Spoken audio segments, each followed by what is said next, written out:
The story begins in Japan with a student named Takahata. Takahata stood out among his classmates because he was exceptionally smart, and because of that, he often felt bored with his life. He was always watching for any kind of challenge to spark his excitement. One day, his wish came true. Suddenly, while the teacher was writing on the blackboard, the teacher's head exploded, and in its place appeared a strange talking doll. The doll announced a deadly game. If it turned to face any student who moved, it would immediately blow that student's head off. But if it turned its back, everyone was free to move as they pleased. The doll spun around. It's how a student shaped and instantly killed him. Anyone who pinkied and ran was also torn apart on the spook. Then the doll span again, spoke some eerie words, and the remaining students froze in terror, whispering, "What are you going to do?"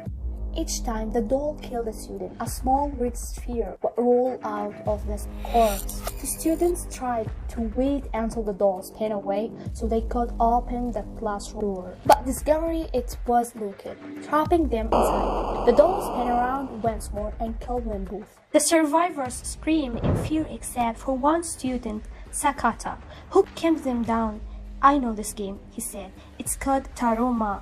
We're trapped here until the doll kills us all, unless there is a button on its back. If we press it, the challenge ends." One student made a fatal mistake. He dashed forward to press this button, but the doll sensed him, span in an instant, and killed him.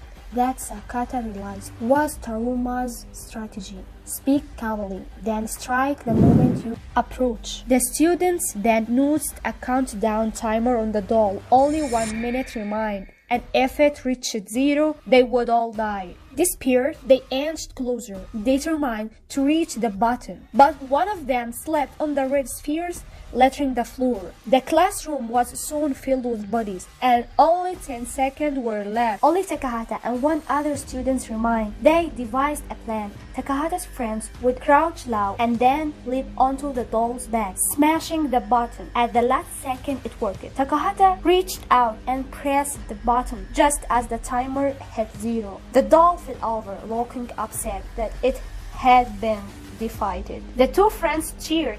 They had survived. Suddenly, the other student's head exploded, and the doll turned to Takahata. "You're the only one who pressed the button, so you win the challenge." Takahata couldn't believe what had just happened. Then the doll added, "And next, the cat will come." At that moment, the classroom door swung open, revealing Takahata's friend, Ichika. She looked shocked. Takahata ran to her. She told him that she too had been in the Taruma game, and when she pressed the button, all her classmates died. Takahata said he had experienced the same thing. "We need to call the police," he said. But when he took out his phone, there was no signal. Pinkett, the two of them ran, desperate to escape the school.